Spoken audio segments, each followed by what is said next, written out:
November sky, cold and thin over the Potomac, the kind of morning that makes the Washington skyline look sharper than it is. At the airport, a black Bentley rolls to a stop at the departures terminal. The chauffeur steps out first. The rear door opens. A man in his 60s emerges, tailored suit, calm eyes, an old leather watch on his left wrist. Touches it once, the way you touch something that has carried you here. Inside the terminal, a fluorescent light hums above a first-class check-in counter. A silver-haired woman looks up from her screen. Her fingers pause on the keys. She has been at this counter for 22 years. She has learned to make decisions in under 5 seconds. She makes one now. The stranger has not yet reached the counter, yet spoken a word, has not yet placed a single document down. She reaches for the phone. Patricia Holloway took 3 seconds to decide Solomon Grant didn't belong in first class. She had no idea she had just made the most expensive mistake of her career, or that the man she turned away had been waiting 33 years for exactly this moment. The car door opened without a sound. Was the first thing people noticed about Solomon Grant. Not the suit, not the watch, the silence, the way everything around him seemed to quiet down, like the world was paying attention whether it wanted to or not. Stepped onto the curb at Reagan National and stood still, just stood there, breathing in the November air, cold and thin. Kind of morning that makes your chest ache a little, though you couldn't say exactly why. His driver, Gerald, reached for the bag. I said, "Leave it, Gerald. Not harsh, never harsh, just final. The way a man speaks when he has spent 6 decades learning that certain words need no explanation after them." Solomon lifted the carry-on himself, adjusted the strap, and then, almost without thinking, he reached down and touched the watch on his left wrist. Check the time. He never checked the time that way. The watch was old, the leather band worn soft as second skin. His father had bought it at a second-hand shop in East Baltimore 41 years ago, saved up 3 paychecks for it, worn it every single day until the morning he couldn't anymore. Solomon had been wearing it ever since. He didn't look at it now, just touched it like a compass, like a prayer. He walked through the doors. Inside, the terminal breathed with the usual noise, rolling luggage, flight announcements, the low hum of 1,000 separate lives passing through the same building without once touching each other. Solomon walked through it all like he had walked through every room like this for 40 years, which he had. Because some rooms never really change. Just the lighting, just the carpet, just the faces of the people who look up when a man like him walks in. They always look up, always. He had learned, somewhere around his 35th year, to stop letting it land on him. Particular feeling. The slight shift in posture from the security guard near the far pillar. The woman by gate B who pulls her bag just an inch closer to her body. His agent who glanced up twice before looking back down at her screen. He noticed all of it. He always noticed. But he had trained himself to let it pass through him, the way wind passes through a fence. There, acknowledged. Was the deal he had made with himself a long time ago. Not to perform calm, to actually be it. Today was harder than usual. Today was November 14th. Tomorrow would be 3 years since Diana had taken his hand in that hospital room in Washington and told him, very quietly, that she wasn't frightened. She wanted him to know she wasn't frightened, and then she had closed her eyes, and that was that. 32 years of marriage, gone between one breath and the next. San Francisco had been her idea once. The two of them, young and broke and absolutely certain of each other, standing at the edge of the bay on a Tuesday afternoon. Down on one knee on the concrete, ring from a pawn shop on Fillmore Street. She had cried and laughed at the same time, which was Diana's way of doing most things. He needed to be there tomorrow. He couldn't explain it better than that. Just needed to stand in that city on that day. The business meeting was real. The AI contract with Meridian Capital was real. Grant Dynamics had been building toward with this deal for 2 years, and it mattered more than he let himself think about directly. But wasn't why he was on this flight. He reached the first-class check-in counter, and that's when things changed. Her name tag read Patricia Holloway, 54 years old, though Solomon didn't that yet. 22 years with Apex Airways. A tight silver bun and eyes that had spent 2 decades making assessments in under 5 seconds. The kind of eyes that have decided what they're seeing before the subject has finished arriving. She was in the middle of a conversation with a younger colleague, a woman named Elaine Torres, bat shining, 29 years old, just enough to smile at most its passenger before deciding whether to. Patricia saw Solomon coming. Something happened in her face. Not fear, not anger, a decision. 3 seconds, that's all it took.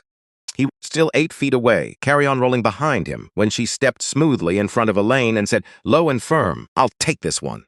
Elaine blinked, opened her mouth, closed it, stepped aside. Solomon set his boarding pass and ID on the counter without being asked. Good morning, Solomon Grant, 11/5 to San Francisco. Patricia picked up the documents, looked at them, then looked at him. Looked at the documents again, taking just a little too long.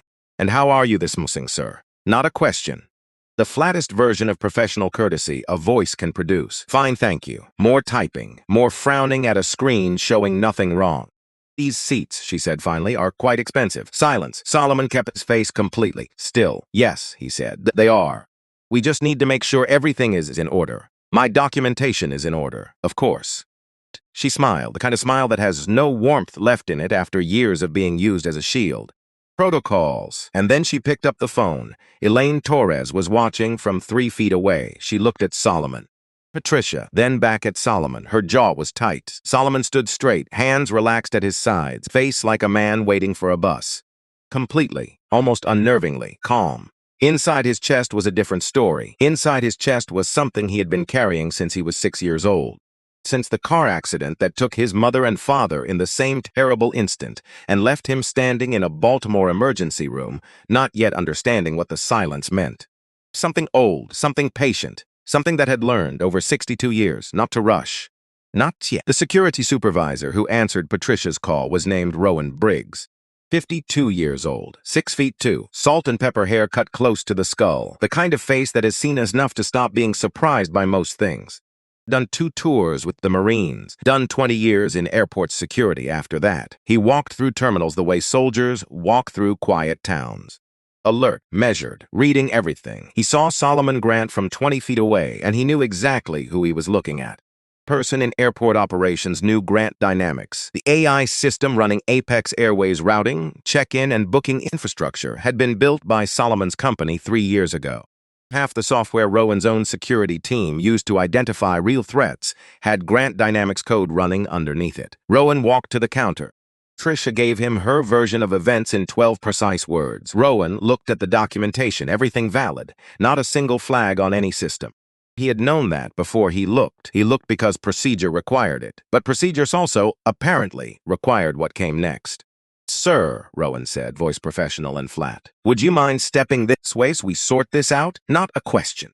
Solomon looked at him. For just a moment, something passed between them. 2 men of a certain age, a certain experience. An acknowledgement that needed no words. Rowan knew. Solomon knew that Rowan knew. Rowan knew that Solomon knew that he knew. Of course, Solomon said. He picked up his carry-on, walked away from the first-class lounge with his head up and his stride unbroken.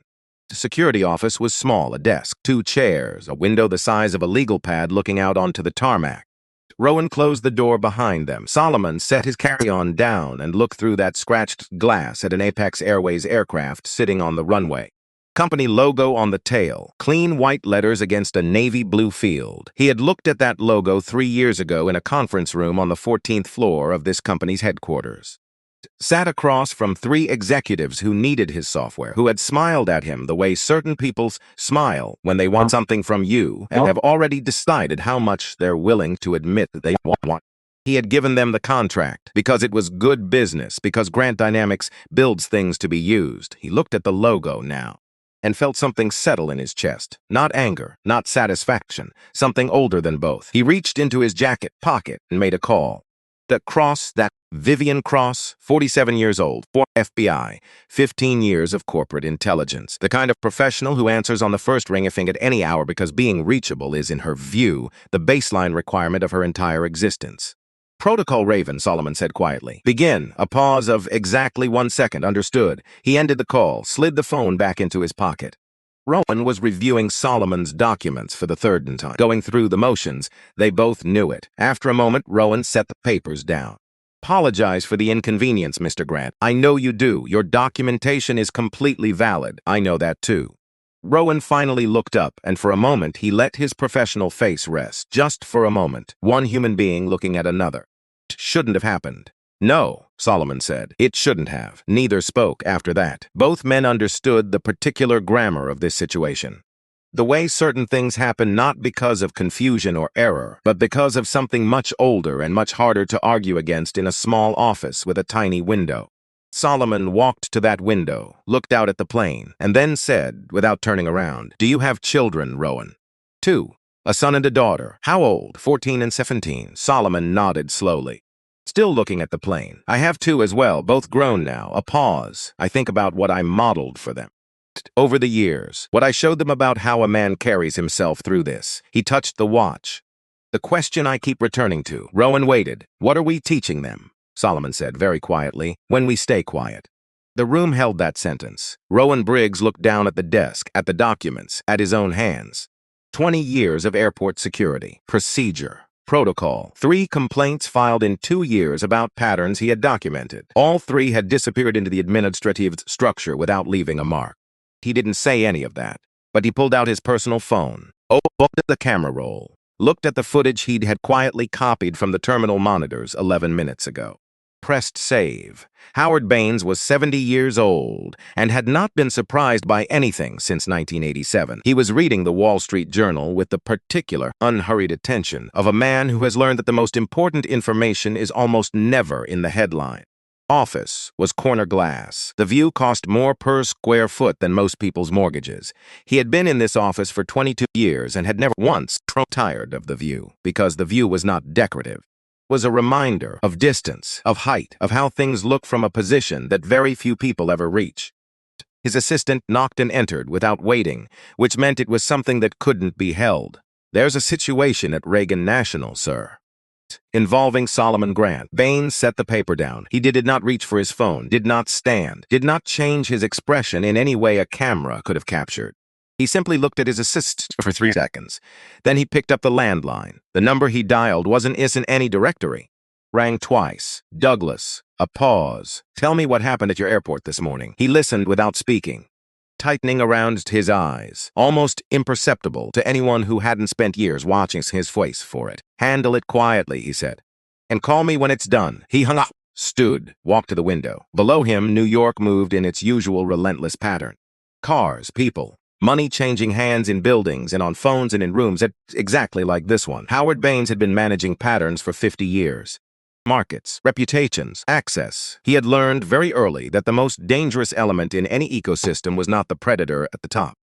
It was the one still climbing. He had first encountered Solomon Grant 33 years ago, a 29-year-old with a predictive algorithm. No family connections, no capital, and the kind of absolute certainty in his own ability that could either build an empire or end a career before it began. Howard had made sure at the time that it did neither. He had taken the algorithm, paid $50,000 for something worth many times that, used the legal architecture of a settlement to ensure Solomon couldn't fight back, couldn't speak publicly, couldn't find funding in the institutional finance world for the 5 years that followed. Called in 3 favors at 3 different banks to make sure the doors stayed closed. He had thought that was the end of it. Solomon Grant was not supposed to still be climbing. He was definitely not supposed to be anywhere near Apex Airways. Apex Airways, if anyone looked closely enough, connected to things Howard Baines needed to remain in permanent darkness. He turned from the window. "Everything from this morning," he said, "every camera angle, every record, and find out who else was watching." It without urgency, because urgency, in his experience, was what men showed when they had run out of time. Run out of time? Not yet. 3 steps behind Solomon, when Rowan Briggs led him away, a 24-year-old intern named Marcus Webb stood completely still in the middle of the terminal, watching and trying to remember how to breathe. Marcus had been with Apex Airways 11 weeks, Howard University internship, last semester. Terminal operations, directing confused passengers, keeping the express lane moving. He was good at it, focused. Serious in a way that made colleagues underestimate how much he was actually paying attention. Paying attention now. He had recognized Solomon Grant the way you recognize someone whose work you've studied until it becomes part of how you think. His senior thesis was built on a framework from Solomon's 2019 paper on predictive resource allocation. Read it 9 times. Could quote sections from memory, and he had just watched the man who wrote it get escorted away from a first-class lounge. To Derek in IT, "You're not going to believe what I just saw. Derek, try me. They just walked Solomon Grant out of the first-class lounge." "Derek, we are so completely catastrophically screwed." Marcus stared at the door, then opened his email, found an address from the footer of an academic paper, saved 8 months ago, never used. Cause who emails a billionaire CEO with 17 layers of people between himself and his inbox. Apparently Marcus Webb does. 3 sentences. Mr. Grant, my name is Marcus Webb. I'm a Howard University senior standing in this terminal right now, and what just happened to you was wrong. Went back to making sure the express lane stayed express, because there are moments you know matter before you understand how. This was one. He just didn't know yet how close it was to him, how close it had always been. Elaine Torres was still at the counter, standing in the kind of still that isn't rest. 4 years here, 1,000 interactions. Exactly what she had seen. Picked up her phone. Put it down. What do you do when you know? Suspect no. In the security office, Rowan said quietly, "You're free to go, Mr. Grant." Solomon looked at him one last time. With anger, not with satisfaction. "Thank you, Rowan," like he meant it. At the door he paused, didn't turn around. "Your kids. Whatever you decide going forward, make sure it's something you can tell them about." He walked out. Rowan sat very still, looking at the file he'd saved, thinking about 2 children and what it means to show them something real. Solomon found a seat near his gate, opened his contracts, looked like a man having a completely ordinary morning, which was the most radical thing he could do. The 62 years of practice saying, "I am here, I belong here, I am not performing distress for your comfort." Buzzed, email from a Howard University address. 3 sentences from Marcus Webb. He read them, typed back 4 words. Stay observant. Truth arrives, and somewhere in the back of his mind, the calculations were already running. Apex Airways, Howard Baines. 33 years of patience, and a morning in November that had just said now. But before the airport disappeared behind him, there was one more thing. One thing he wouldn't know for 3 more weeks. That would matter more than anything else in this story. 13 years ago, Thomas Webb had stood at a counter in this same terminal. Ticket. Good suit. The most important meeting of his professional life. Stopped by Patricia Holloway. Same reason, same 3 seconds. Filed a complaint. 4 pages, 3 departments. Received, logged, archived. He missed the flight, also the meeting, lost the contract. 3 years trying to recover. Then he died. His son was 24 years old, had been 11 when it happened. 14 when his father died, had grown up knowing something went wrong without ever knowing where it started. His son was currently making sure the express lanes stayed express. Had just sent Solomon Grant an email. The pattern was as in motion, had been for a long time. Just hadn't been visible yet. San Francisco received Solomon Grant the way it always had, with fog, thick and low and indifferent. Rolling in off the bay like it had somewhere to be and wasn't particularly interested in what you thought about that. The city underneath it was all hills and cable lights and the particular kind of beauty that doesn't apologize for itself. Solomon stood at the window of his hotel suite on the 14th floor and looked at the water. Somewhere out there, across the bay, past the bridge and the dark shapes of the hills, was the walkway where he had gotten down on one knee 35 years ago with a ring from a pawn shop on Fillmore Street. Diana had cried and laughed at the same time, which was her way of doing most things that mattered. Tomorrow he would go back there. He had been going back every year since she died, standing on that same stretch of concrete in whatever the weather happened to be, with the bay in front of him and the city behind him, and the particular silence of a person standing alone in a place that used to hold 2 of them. He had work to do. His laptop was open on the desk, 3 secure windows running simultaneously. His phone had buzzed 11 times since he landed, and he had answered 4 of those calls and let the other 7 go to people who could wait.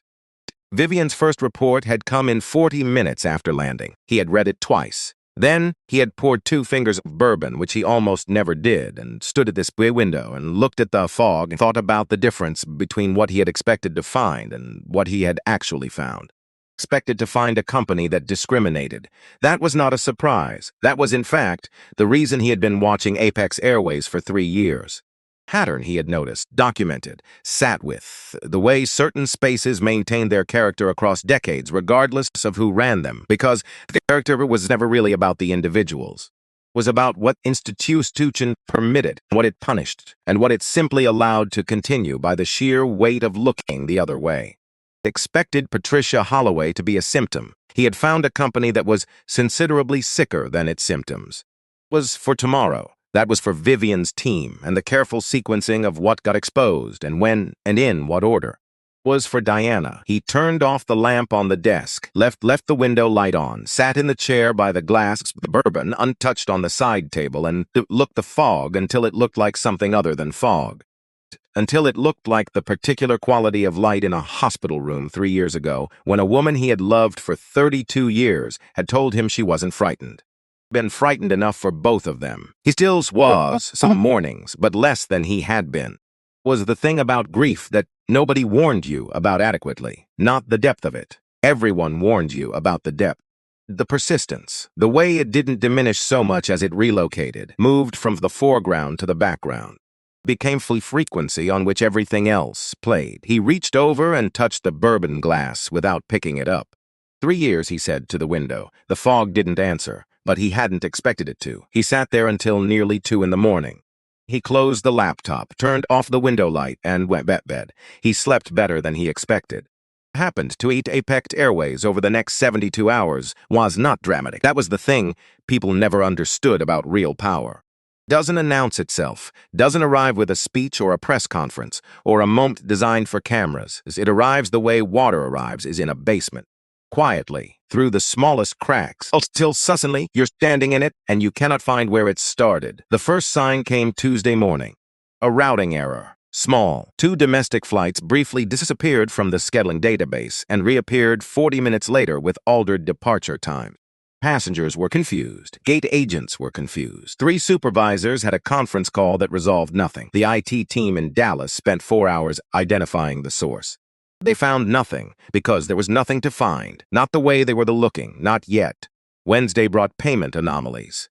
Credit cards declined at check-in counters across 6 different airports. Others charged twice within the same transaction window. Premium loyalty customers found their seat assignments reversed without explanation or notification. Economy class confirmation emails landing in inboxes that had paid for business upgrades months in advance.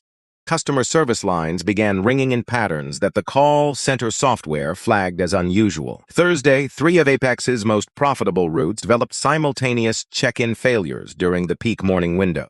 Total failures, partial ones, specific ones, the kind that individually look like software hiccups and collectively look like something considerably more intentional. The director in Dallas stood in front of his team at 7:30 Thursday evening and said with genuine bewilderment that nobody in the room found comforting. It's like the system is fighting itself. He wasn't wrong. He just didn't understand what the system was fighting for. In a secured workspace that did not appear on any Apex Airways organizational chart, Vivian Cross was running an operation she had been preparing for 6 weeks. Not since the airport incident, long before it, because Solomon had been watching Apex for 3 years, and Vivian had been building the architecture of this exposure for the past 8 months. The airport incident had not created the operation. Simply told them the waiting was done. 20 people, former investigative journalists with specific financial document experience, 2 forensic accountants who had spent combined decades mapping offshore structures for the Treasury Department, cyber specialists who understood at a granular level the exact vulnerabilities in systems built on frameworks they had seen before, and 1 woman named Carla Reeves, who had spent 11 years working for the National Transportation Safety Board before deciding that the NTSB's pace of accountability was not a pace she could work with anymore. Carla was the one who found the maintenance records first, not because they were hidden poorly, because they were hidden well, in the specific way that things get hidden well when the person doing the hiding believes the institution around them is sufficient protection. Into an administrative filing system that Apex's legal team had designed to satisfy regulatory optics without actually providing regulatory access.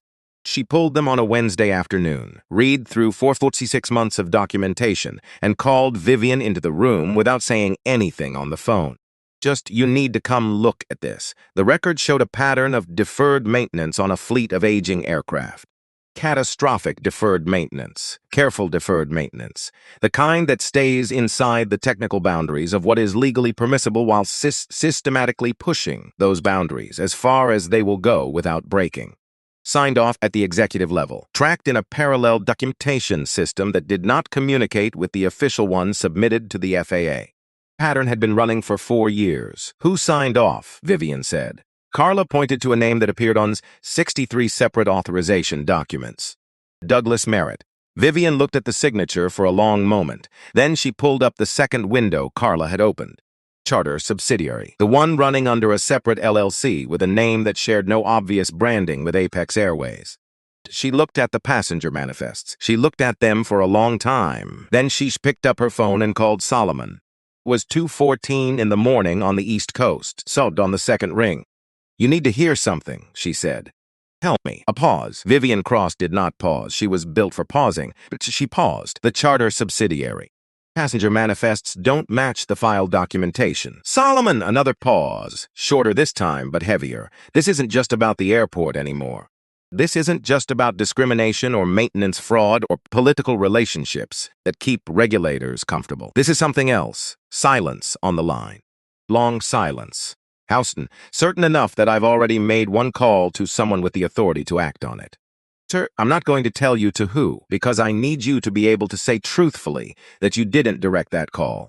More silence. Keep on, Solomon said finally. And Vivian, yes, be careful, always. She hung up. Sat in the dark of the workspace and thought about what you do when the thing you found is larger and darker than the reason you started looking. The thread you pulled turns out to connect to something that has nothing to do with a man being turned away from an airport lounge and everything to do with the kind of institutional rot that gets to exist precisely because people with the power to expose it also have reasons not to. She thought about it for approximately 90 seconds. Then she went back to work. Dr. Lorraine Hayes had been awake since 6:30. Which was not unusual. She had been awake at 6:30 every morning for 51 years and saw no compelling reason to change that now. 74, her body had simply arrived at an agreement with time that most people her age found either admirable or exhausting, depending on their own relationship with mornings. Garden was her first hour, always, even in November when the garden had retreated into its restrained winter version of itself. The roses along the south wall still held a few stubborn blooms. She had been gardening this particular plot for 22 years and understood its personality the way you understand the personality of something you've tended through enough seasons to know what it does under pressure.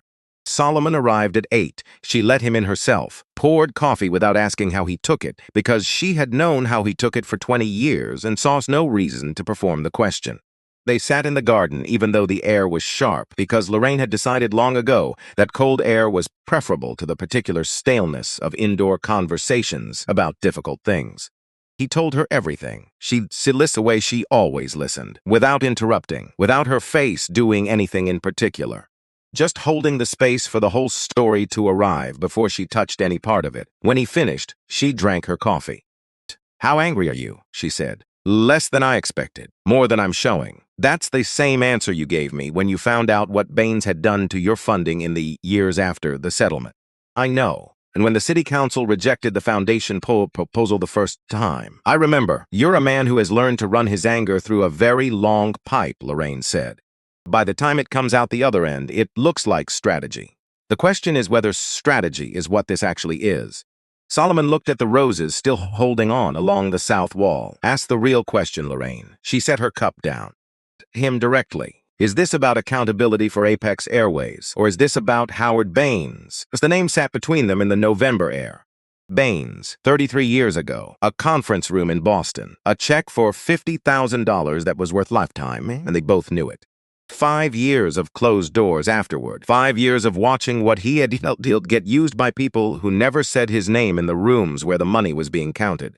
"Both," Solomon said. Lorraine nodded once, like she had accepted that and respected him for not pretending otherwise. "Then know which one you're acting from at every decision point," she said. "As a moral judgment, as a practical one. Justice builds things. The other thing." She paused. "The other thing just burns what's already there." Solomon was quiet for a moment. "She would have liked this garden," he said. "Diana had opinions about everyone's garden. She told me mine needed more yellow. Every time she came here. More yellow, Lorraine. As if I hadn't considered yellow." With complete warmth. "I miss her enormously." "Yes," Solomon said. "Me too." They sat with that. Two people who had known someone worth missing, sitting in a garden that was in its own way a form of continuation. Lorraine said, "What does the system fear more than anything?" Solomon looked back at her, being seen clearly. "Be a light," she said, "not a fire." He drove back to his hotel and opened his laptop and looked at everything Vivian had sent in the previous 12 hours. He thought about the difference between those two things for a very long time. Douglas Merritt had been CEO of Apex Airways for 11 years. 61 years old, silver hair, the kind of man who had discovered early that confidence, deployed consistently, can substitute for competence for most of a career, and had built his entire professional life on that discovery. Played golf with Senator Aldrich every other Saturday. He had a house in Buckhead and a boat he used approximately 4 times a year and a watch that was purely decorative, which he found to be a perfectly reasonable use of a watch. He had handled crises before. That was what he told himself in the first 48 hours.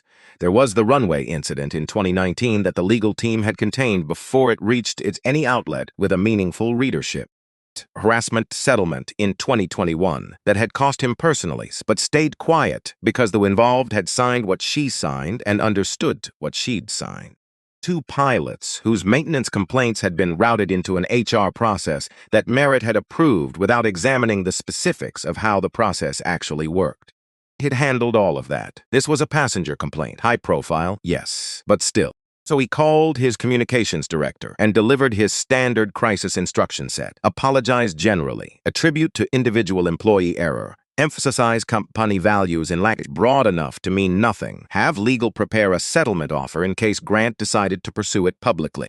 He called Carter Finn, which was the decision that undid everything, though Merritt wouldn't understand that until it was considerably too late. Carter Finn was 50 years old and had spent his career doing for corporations what corporations preferred not to do visibly for themselves. Opposition research, narrative construction, the management of people who were about to say things that needed not to be said. He operated in the territory between legal and ethical, where so much of American institutional life actually conducts its business, and he knew that territory with the familiarity of a longtime resident. He had arrived at Merritt's office in Atlanta on a Thursday afternoon, reviewed the situation, and said, before Merritt had finished explaining, "You're not managing a public problem. Managing an intelligence operation." Solomon Grant didn't react to the airport incident. He deployed. Merritt blinked. "What do you mean, deployed?" "I mean, he made one call from inside your security office, and your systems began degrading 48 hours later."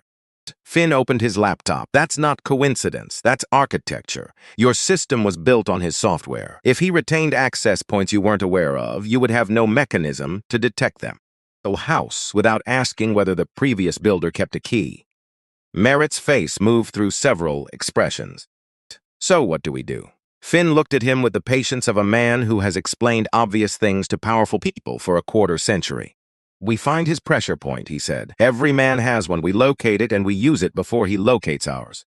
He started digging that afternoon. In 36 hours, he found something. A settlement agreement, 33 years old, Solomon Grant and a financial firm that no longer operated under that name. Signed, sealed, containing a clause with genuine teeth. Solomon was prohibited from making any public accusations against the principals of that firm regarding any transactions connected to his original company.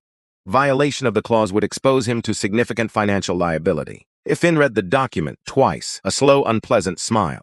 "There you are," he said quietly. Meanwhile, on the 4th floor of the same building, Constance Mercer was doing what she had been doing for 10 years. Her job, 55 years old, COO of Apex Airways, the most operationally competent executive in the building, which was a fact that everyone privately acknowledged, and which the organizational chart had never quite reflected for reasons that had never been stated explicitly, but were never difficult to understand. She had trying to change Apex from the inside for a decade. Not loudly had stopped being an option after her second year, when she understood that loudness in this particular institution was processed as insubordination rather than contribution. So she had worked quietly, filed memos, documented objections, built paper trails that she maintained on a private server because she had learned also second year that paper trails filed through official channels had a way of disappearing into the administrative structure and never emerging. 847 documents on that server. She had never shown them to anyone. She thought about that constantly. The charter subsidiary had started bothering her in July when she had noticed a discrepancy in the quarterly reconciliation that didn't resolve when she looked at it more closely. 2 questions to 2 separate people and gotten 2 answers that didn't match. She had written a memo. The memo had gone nowhere. She was so tired, not of the work. She had never been tired of the work. She was tired of the specific exhaustion of being the most competent person in a room that had decided before she arrived that her competence was not the kind that got to lead.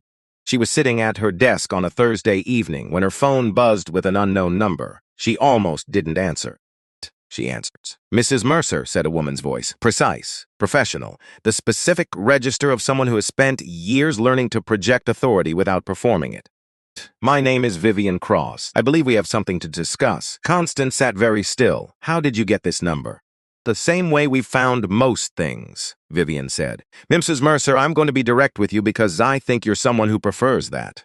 We know about the July discrepancy. We know about the memo that went nowhere. We know about your documentation. And we know that you've been trying to do the right things inside this institution for 10 years. Long silence. "I have a non-disclosure agreement," Constance said carefully. "I've read it. I know its limits." A pause. "Not asking you to do anything that puts you at legal risk. I'm asking you a simpler question. When what's inside Apex affects Airways and it is going to come to the light, Miss Mercer, very soon now, which side of that light do you want to be standing on?" The office was quiet. Thursday evening, building mostly empty, just Constance at her desk with 10 years of exhaustion at her chest and a question she recognized because she had been asking herself a version of it since July. "What would I need to do?" she said. "Nothing active. Be ready. When leadership looks for someone with clean hands and real competence, make sure you're visible." A pause. "And if there's anything you believe I should know before we proceed, anything that might affect the timing of what happens next, this would be the time." Constance looked at her door, closed. "Carter Finn built a file on Solomon Grant," she said slowly. "I know what's in it. I know how they obtained it, and I know that Douglas authorized its use. The quality of Vivian's attention sharpened perceptibly even through the phone." "Tell me," she said. Constance told her, and that was the thread that ended Carter Finn. Not immediately, these things never happened immediately. But it was the thread, and in Vivian Cross's experience, once the right thread was pulled, everything connected to it followed. Always did. The story went live Friday morning. Second-tier financial news site. Headline built with care. Solomon Grant, civil rights hero or calculated opportunist. Anonymous sources, a decades-old settlement. The implication never stated directly that this was personal grievance. It didn't name Howard Baines. Need to. Within 4 hours, 6 outlets republished it. If within 8, 2 allies went quiet. Within 12, Grant Dynamics stock had moved. Not dramatically enough. Marcus called Solomon at 11:17 Friday night. 4 rings, which felt like 40. Webb, I read the piece. True. The settlement. Yes, one word, no defense. Then what they're implying is a distortion of a true fact. The most effective variety of lie. A pause. Ask what you actually want to ask. Are you doing this for the right reasons? Long silence. I've been asking myself the same question for 4 days. Not the answer Marcus expected. You expect reassurance from someone with that kind of power. Not, I'm still working it out. I wasn't expecting that, Marcus said. I know. Go to sleep. I'll call you tomorrow. Solomon didn't sleep that Friday night either. He sat the lights low and Diana's photograph on the nightstand. 33 years of structural anger, the kind that becomes load-bearing, the thing that made him work at 3 in the morning, refuse bad deals, wait when everything said move. Justice. Was that something else? Diana had asked variations of this for 32 years, never said his anger was wrong. Said it needed a better destination than the past. You can't build a future if the blueprint you're working from is a grievance. He had argued that night. He had been wrong. He called Vivian. The settlement story. Let it run. Solomon, 48 hours. Counter it. Some things have seen clearly before they can be corrected, including me. All right, Vivian said finally. Baines, tell me. Confirmed. Sort of Apex Sex through 7 shell entities, and the 5 years after your settlement, he contacted 4 banks by name. Made sure no top-tier lender would touch you. The room was very quiet, outside a foghorn, low and distant. I know, Solomon said. You knew. Suspected. 3 years ago when I started looking at Apex, I found the edges. Didn't have the center until to now. A pause. I've been waiting for the moment when waiting was finished. He looked at Diana's photograph. Vivian asked. Yes. He set the phone down, opened his laptop, started reading. In his apartment, Marcus was also reading. Mother's old emails, fragments about why things had been hard. One message from 3 years ago, there was a trip. A meeting that was supposed to change things. He didn't make it. He never explained why. After that, things were different. Marcus read it 3 times, then opened a new message to Vivian Cross. My father's name was Thomas Webb. He had a business trip that went wrong when I was around 11. I don't know the full details, but something tells me you might. Sent it. sat in the dark with the feeling of someone who has opened a door without being certain they're ready for what's behind it. 47 floors above Manhattan, Baines walked to his window. 33 years managing Solomon Grant, at a distance, through mechanisms Solomon couldn't see. Worked, because Solomon had nothing, no capital, no connections, a sealed settlement. The barriers were real. The barriers had changed. Picked up a different phone. Start a structural review. Everything connected to Apex. Every layer, before anyone else gets there. He had decided 33 years ago what Solomon Grant was capable of reaching. He had been wrong every year since. The fog was moving in off the Atlantic, covering things the way things get covered, until they don't. The file arrived in Marcus Webb's inbox at 6:47 on a Saturday morning. Just no subject line, just an attachment, and 1 cent from Vivian Cross. Read all of it before you call anyone. Marcus was already awake, but awake since 5, which had become his default since the Friday night call with Solomon. Something in him had shifted into a frequency he couldn't lower, alert in the specific way of someone waiting for information they have requested, but are not sure they want. Opened the attachment. It was an Apex Airways incident report, filed 11 years ago. Customer complaint, category, boarding denial, premium cabin. 1147, Washington Reagan National to San Francisco, departed without the passenger in question. The passenger's name was Thomas Webb. Marcus read the name twice. Then he read the rest of the document with the careful attention of someone who understands that the words front of them are going to rearrange something that cannot be rearranged back.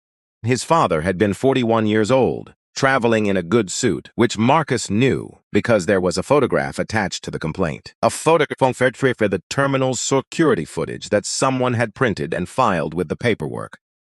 His father standing at a counter, the same suit that appeared in the one formal family photograph Marcus's mother had kept on the hallway wall for as long as Marcus could remember.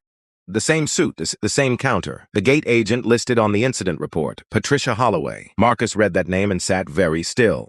The complaint documentation was thorough in the way. Complaints are thorough when the person filing them knows their documentation will be their only recourse. Father had written 4 pages by hand and submitted them to 3 separate Apex Airways departments. He had described the interaction in precise, measured language. Noted the time, the specific words exchanged, the fact that he had shown his boarding pass and identification twice, and that neither document had been found insufficient. He had described being told, in language that was technically ambiguous and practically clear, that his ticket seemed unusual for someone in his position. He had written, "I am a businessman traveling on a legitimate first-class ticket to attend a meeting that represents the most significant professional opportunity of my life.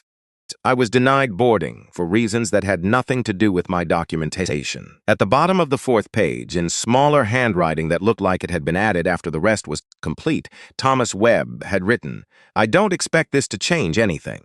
But I am writing it down because it happened and because I believe things that happen should be recorded somewhere, even if no one reads the record." Complaint had been received, log, filed, archived. Marcus sat at his desk for a long time without moving. His father had died when Marcus was 14. Not from illness, from the accumulated weight of several years of financial difficulty that had started. His mother had told him in fragments over many years, with a business opportunity that had not come through. A meeting that didn't happen, a contract that was never signed, a period after that where Thomas Webb had tried to rebuild what the failure had cost him and had not quite been able to. Marcus had always understood it as bad luck, the way things sometimes go wrong for reasons that don't resolve into a single cause. He understood it differently now. His father had not missed the meeting because of bad luck. He had missed the meeting because Patricia Holloway had looked at him in 3 seconds and decided. Thomas Webb had filed 4 pages of careful, precise, measured documentation, and the documentation had been received and logged and archived, and it changed nothing, protected nothing, had sat in an administrative system for 11 years, producing no consequence of any kind, while his father had carried the cost of that morning for the rest of his shortened life.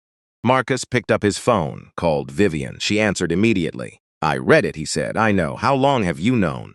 "I found the connection 4 days ago. I needed to verify before I told you." Silence. "He never told me," Marcus said.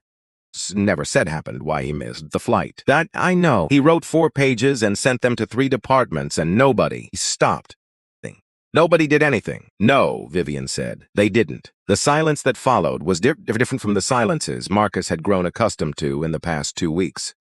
This one had weight, the specific weight of understanding that arrives when you've been holding a question your entire life, and the answer has finally come, and it is both worse and more coherent than you expected. Solomon knows, Marcus said, not a question. He knows your father's complaint exists. He doesn't know the details of what it cost your family. It's yours to decide what to do with. Marcus looked at the photograph attached to the incident report. His father at 41. Standing at a counter with a boarding pass in his hand and a meeting in San Francisco that he never reached. I want to speak at the launch, Marcus said. Vivian was quiet for a moment. Solomon will want to hear that from you directly. No, I'll call him. He ended the call, sat with his father, saw the photograph for another few minutes.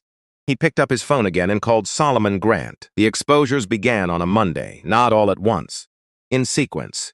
Carefully ordered. The way you present evidence when you understand that the story you are telling has multiple audiences, and each audience needs the seeds to receive information in the order that will allow them to process it correctly.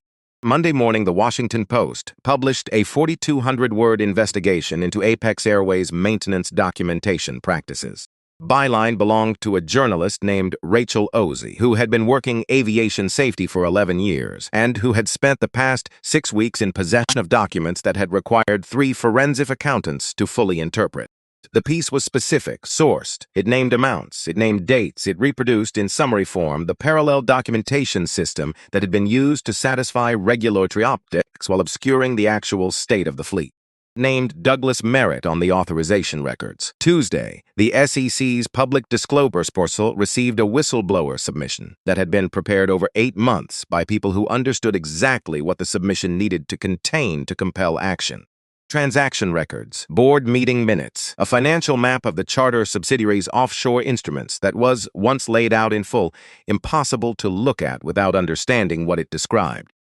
Wednesday, the FBI confirmed publicly that it was reviewing the allegations. Thursday, a Senate subcommittee announced preliminary hearings. The senator who made the announcement had, the previous Saturday, stopped returning Howard Baines's calls, returning them within the hour for 6 years. Friday morning, Douglas Merritt was escorted from Apex Airways headquarters in Atlanta by 2 federal agents.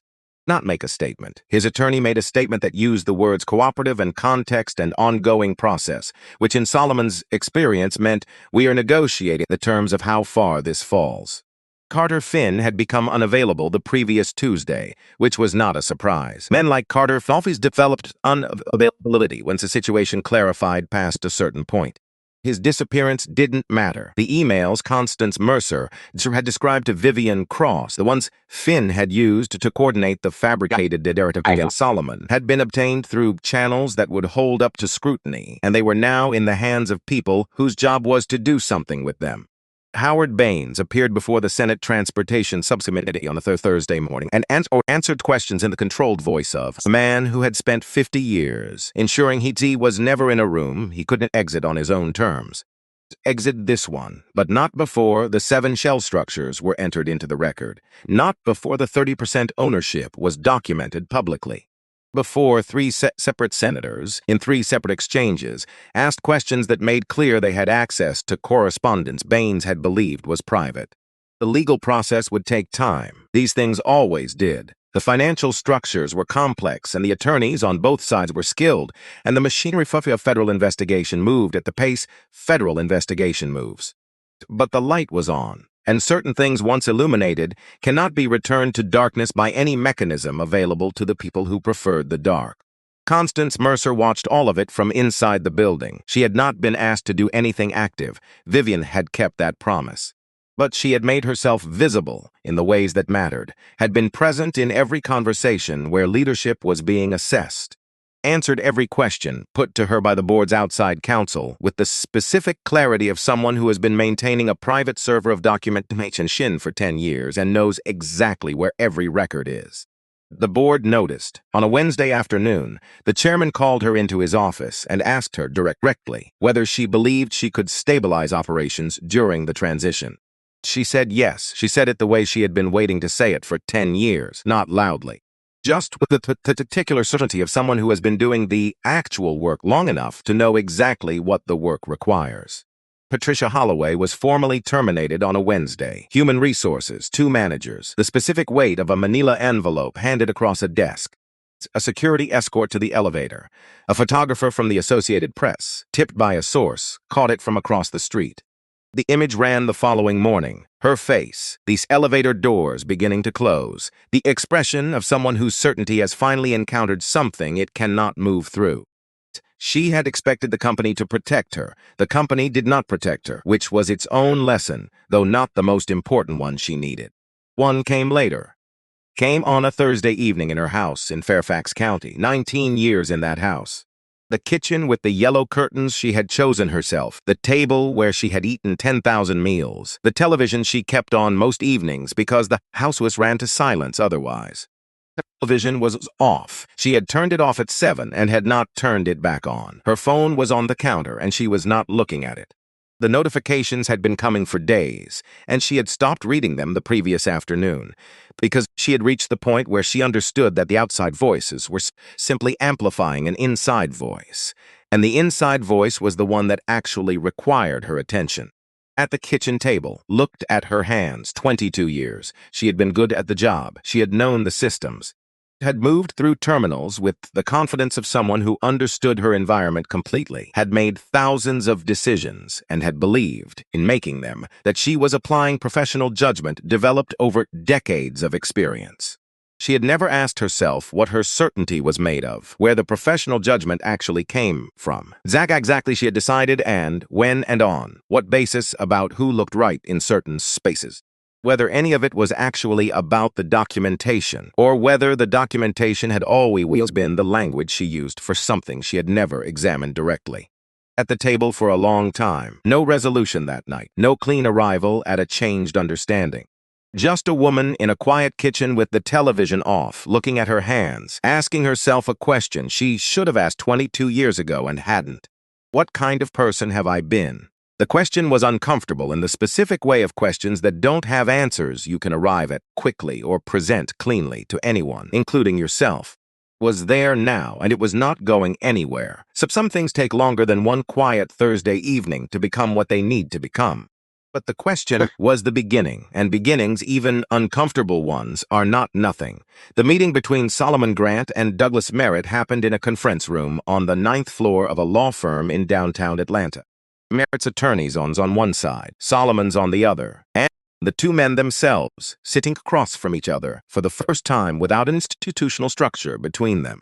Merritt looked older, not dramatically, not the way defeat gets depicted, just the specific way a person ages when the tools that have always worked have stopped working and nothing has arrived to replace them. When the charm and the confidence and the network of relationships that have carried a career for 30 years have turned out to be contingent in circumstances that no longer exist. Solomon across the table for a long moment before speaking. "You could have just let it die," he said finally. "Company, you'd already won." Solomon looked at that documents arranged on the table between them, at the particular geometry of two men's choices laid out in paper form. 31,000 people work for Apex Airways, he said. Pilots, mechanics, gate agents, people who have spent years doing their jobs without knowing what was happening above them. He paused. "They are not your debt to me. They didn't make the decisions that brought us to this room." Merritt said nothing. "I'm not going to take their livelihoods because you made bad choices," Solomon said. "That's not accountability. Just damage." Something moved across Merritt's face. Complicated. The expression of a man encountering a way of thinking he had genuinely not prepared for. "Why?" he said. "Just that. Because my father believed I deserved to be treated decently before I had ever done anything to earn it." No evidence for that belief, just conviction. Solomon's voice was even. "I can extend less than that to 31,000 people who have done nothing wrong." The room held that. Merritt's left attorney shifted slightly in his chair. The other attorneys on both sides were very still. After a long moment, Merritt said, "The board has voted. They'll accept the acquisition offer." "I know," Solomon said. "They voted yesterday." Another pause. "The premium," Merritt said, his tone somewhere between bewildered and cautious, "over the current stock price." "Have to offer that." "No, so why?" Solomon picked up his pen, looked at it briefly. "Set it down. Because this isn't about taking something," he said. It's about building something. Those are different operations. They require different foundations. Build something that lasts on the rubble of something you destroyed when you didn't have to. Merritt sat with that. And for a moment, brief and possibly unrepeatable, Solomon thought he saw something behind the older man's eyes that might, in a different life or a different sequence of choices, have been genuine understanding. Then the attorneys began talking, and the moment passed into the machinery of legal process. But it had existed. The launch of Grant Air happened on a Tuesday morning in December. Reagan National Airport, the same terminal, different name on the aircraft, now on the tarmac outside. The Grant Air logo on the tail, clean, purposeful, the particular blue of a winter sky after the clouds clear. Not navy, not corporate, the actual color of the actual sky, which had been a deliberate choice made in a design meeting where Solomon had rejected 4 Utsraffens before seeing this one's and saying simply that one. People came, more than the event planners had expected. Industry people and press and employees from across the system, gate agents who had transferred to the new company in the past 2 weeks, mechanics who had spent years doing their jobs correctly and were now working for an organization whose least intention was to let that correctness matter. Pilots who had filed complaints that had gone nowhere and who were now being told by a leadership structure that had changed at every significant level the complaints had mattered, even when the system pretended they hadn't. All of them there. Constance Mercer stood at the front of the room, 55 years old, new CEO of Grant Air. Calm in a way that had always been available to her but had rarely been given space. She had spent the previous week doing the work of transition with the focused efficiency of someone who had been mentally preparing for this exact responsibility for 10 years and was now simply executing what had long been planned in her head. Rowan Briggs stood to the left of the stage, his new title, Director of Security Operations. He wore it the way he wore everything, without performance, without self-consciousness, with the straightforward presence of a man who has accepted a responsibility and intends to fulfill it. Called his daughter the night the offer came through. 14 years old, he had told her what he had decided to do and why. Said in the specific way of 14-year-olds, Dad, obviously. He had found that sufficient. Elaine Torres was in the second row, with 2 members of her new team beside her.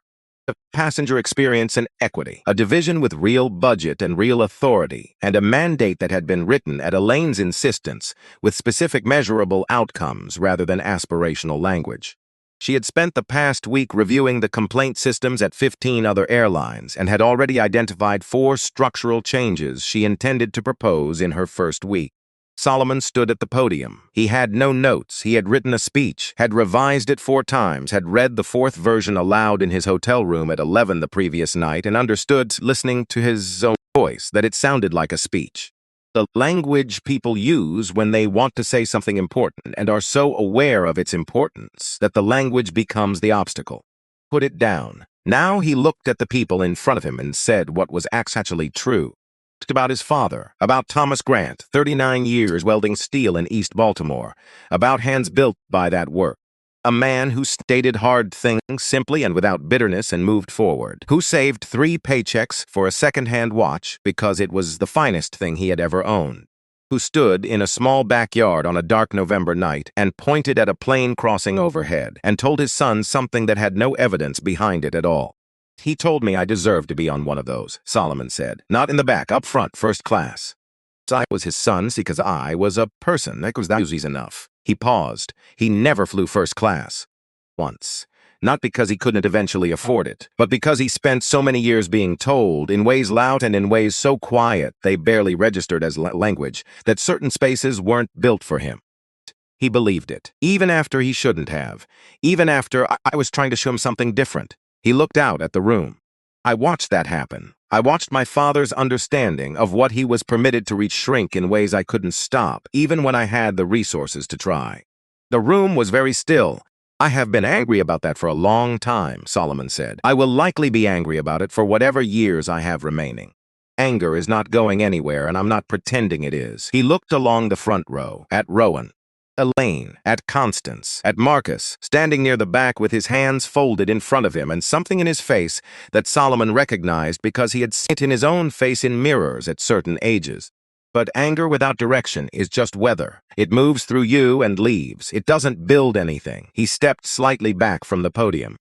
Build something, he said, is deciding that the next person who approaches a door you once struggled to open should find it already open.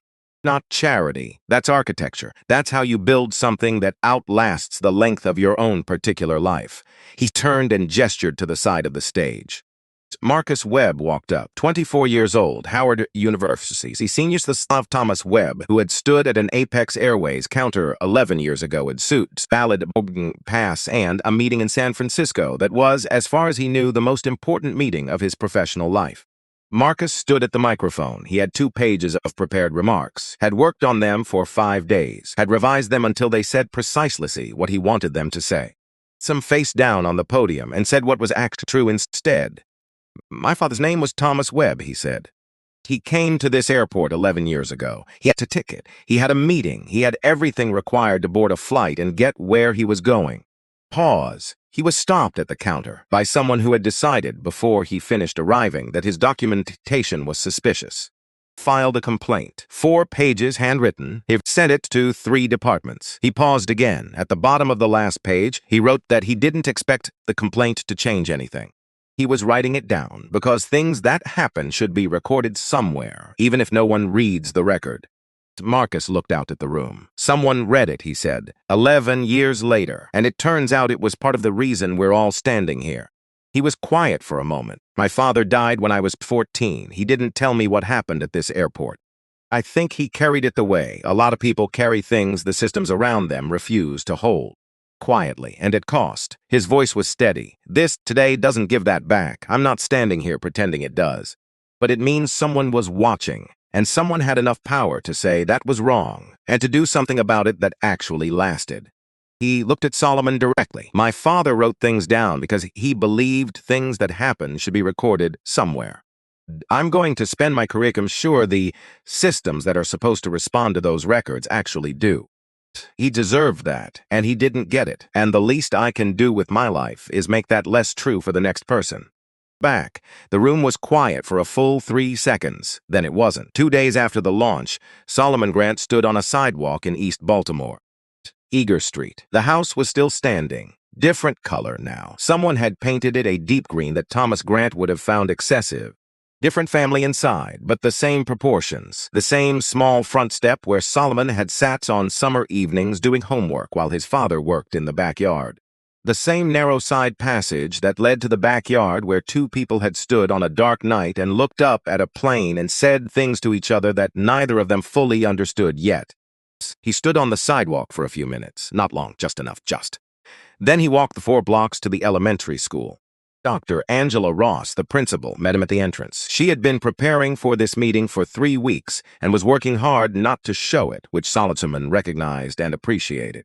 The gymnasium held 240 children, 3rd through 5th grade, the specific energy of a room full of people who have not yet learned to suppress their own enthusiasm, which Solomon had always found clarifying in the way that unmanaged honesty is clarifying. He stood at the front and did not use notes. He told them the same thing he had told the room at the launch, but differently.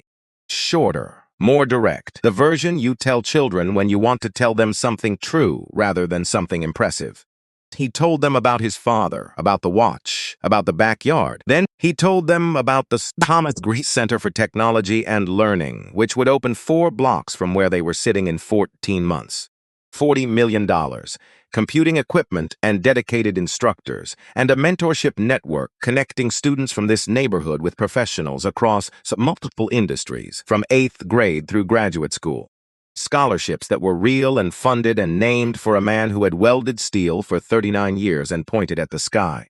Built things, Solomon told them, so that you would have more places to walk into. That's the whole reason.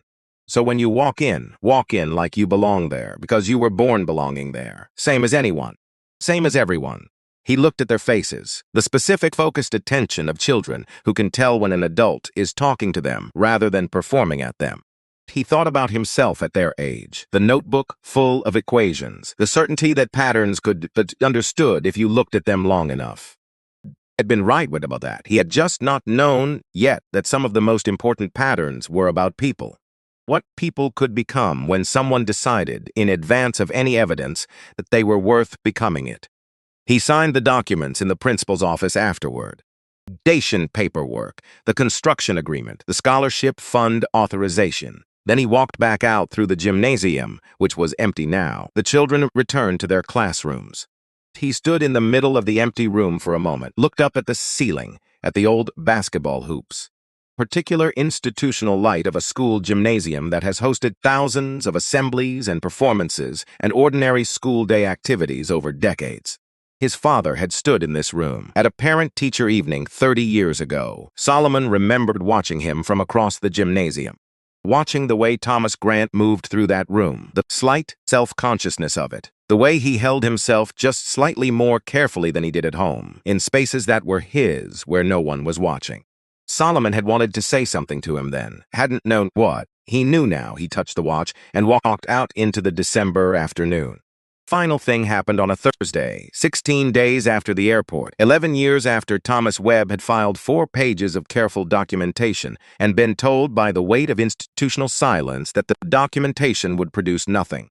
Solomon boarded the first official flight of Grant Air, Washington, D.C. to San Francisco. He boarded last, which was always his preference. Watching the aircraft fill, the choreography of people finding their places, the specific rituals of human beings preparing to be suspended 40,000 feet above the earth, which was genuinely extraordinary, and which the familiarity of air travel had made ordinary in a way Solomon found worth resisting. He found his seat, first class, left side, window. He settled in, adjusted his jacket, and then he looked at the seat beside him. He had booked 2 seats, had known when he booked them exactly what he was doing and why. Had not examined it too closely because some things are better honored than analyzed. He put his hand on the armrest between the seats, just rested it there, the way you rest your hand near someone when you're not reaching for anything. Establishing proximity. Just saying, I know you were here. I know you're not here. Both things at once, which is what grief actually is when you stop trying to resolve it into something more manageable. We made it, he said quietly, to the empty seat. To Diana 35 years ago, on a concrete walkway with the bay behind her, and a ring from a pawn shop, and a laugh that crying that became the thing he had spent every subsequent year measuring other joys against. Actually made it. The aircraft began to move, taxiing. The measured patience of a large thing preparing to do something that should not be possible but is.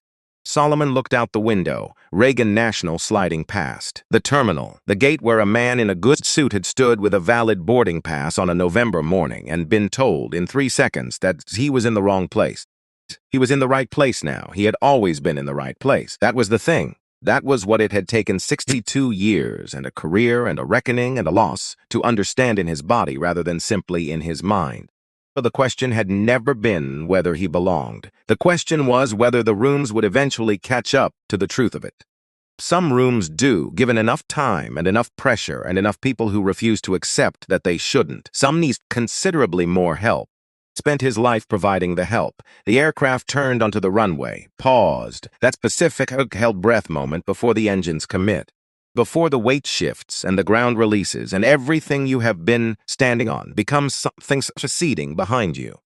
Solomon touched the watch, his father's hands, his father's work, his father's conviction, offered without evidence that his son deserved the sky. The engine built, and then the aircraft moved, fast now, the runway falling away beneath them, the earth tilting at the angle that means you are leaving it temporarily, which humans have been doing for barely a century, and which still strikes Solomon every single time as something deserves more wonder than it generally receives. Washington opened below, the river, the monuments, the neighborhoods spreading in every direction, each one someone's entire geography of memory and meaning.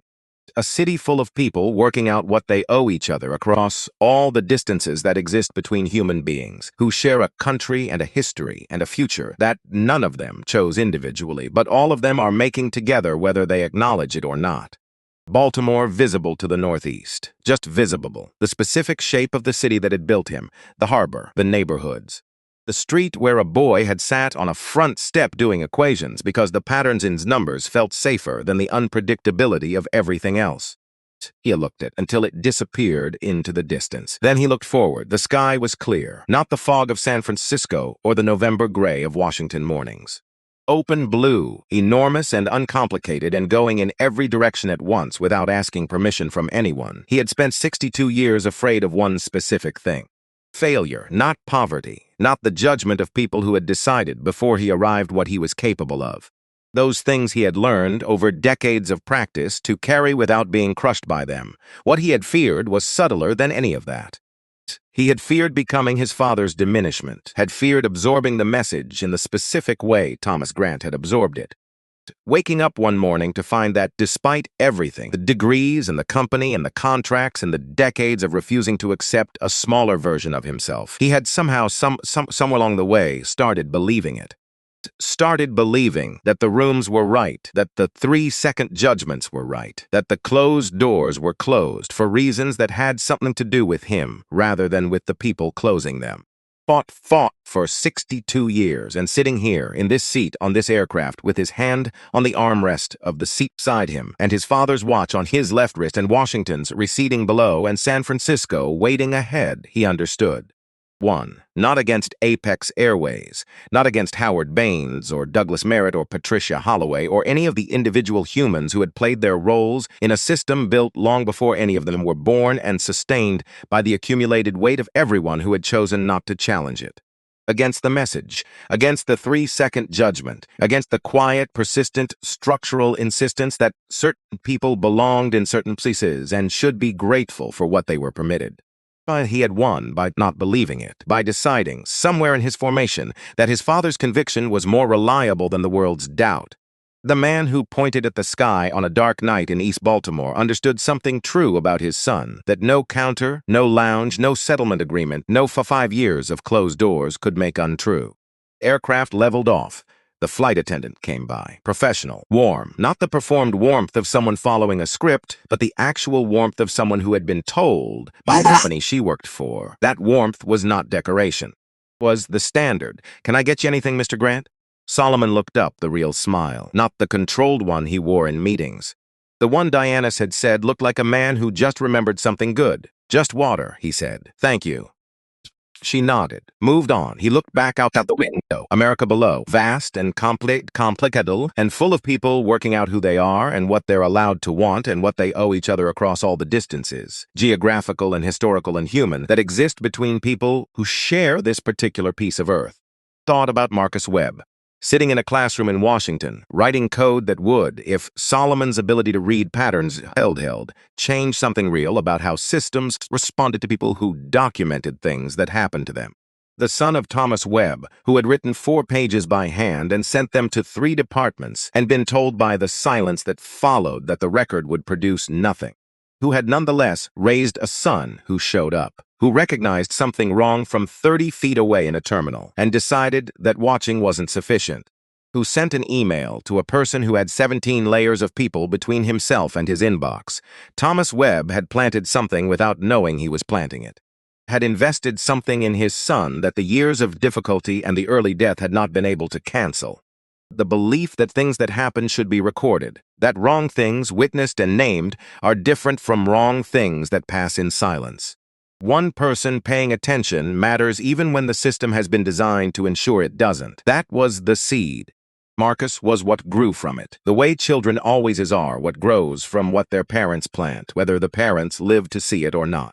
The way Solomon was what grew from Thomas Grant standing in a backyard on a dark night, pointing at a light moving across the sky. Knowing, but saying it anyway, because love says the thing before the evidence arrives, makes the claim before the proof exists. Points at the sky and says, "You belong up there," and then trusts the person to find their way. Solomon looked out at the open blue above the clouds. "I am 62 years old. He thought my father's watch is on my wrist, and it has been on my wrist for 23 years, and it will be on my wrist until I cannot wear it anymore, and after that, I hope it goes to someone who understands what it is." Diana would have had a great deal to say about all of this. Most of it would have been right. Some of it would have made me laugh in the way that only she could make me laugh, which is a kind of laughing I have not done since she died and may not do again, and that is simply true, and I am learning to hold it without needing it to be otherwise. There is more work to do, he thought. Good. The clouds below were thin and scattered. Through the gaps between them, America lay in its enormous contradictory, still becoming self. Rivers and highways and cities and the dark shapes of mountains in the distance, all of it there, all of it real. All of it. Every room that had ever closed before he reached it. Every door that opened wider than expected. Every person who had looked at him in 3 seconds and decided, and every person who had looked longer and seen more clearly. All of it had made him the specific person sitting in this specific seat on this specific aircraft on this particular Thursday in December. And the person sitting in this seat had built something, had refused to believe the message, had waited 33 years, and then acted at the right moment with the right tools and the right people and the right understanding of the difference between burning something down and replacing it with something better. Had named a technology center after a welder from East Baltimore, had left a seat empty on a Thursday flight to San Francisco, was wearing a watch that had cost 3 paychecks from a second-hand shop 41 years ago and was worth more than any amount of money could express. The voiceover, when it came, was not loud. It was just Solomon's voice, the same voice that had said 3 sentences to a security supervisor in a small office with a tiny window. The same voice that had said 4 words in an email reply to a 24-year-old standing in a terminal who had decided that watching wasn't enough. Quiet, even. The voice of someone who has arrived somewhere and knows it. My father didn't have evidence when he told me I deserved the sky. He had something better. He had the kind of belief that doesn't require proof before it's offered. The kind that says, you are worth this before you have demonstrated it. You belong here before you have earned it. You are enough before you have shown me. I spent 62 years learning whether that belief was true. It always was. The question was never whether I deserved the seat. The question was whether I would believe it long enough to take it. The aircraft moved west through the open blue. Below, the country turned slowly beneath them, indifferent and magnificent and full of people who were, in their own ways, working out the same question. Whether what they deserved and what they were permitted were the same thing. Whether the rooms would catch up to the truth of them. Whether someone would point at the sky. The fog was coming in off the Pacific, far ahead, barely visible, soft and gray at the edge of the horizon. San Francisco Solomon touched the armrest of the empty seat beside him, once, briefly. Then he turned back to the window and watched the country pass beneath him and did not look away.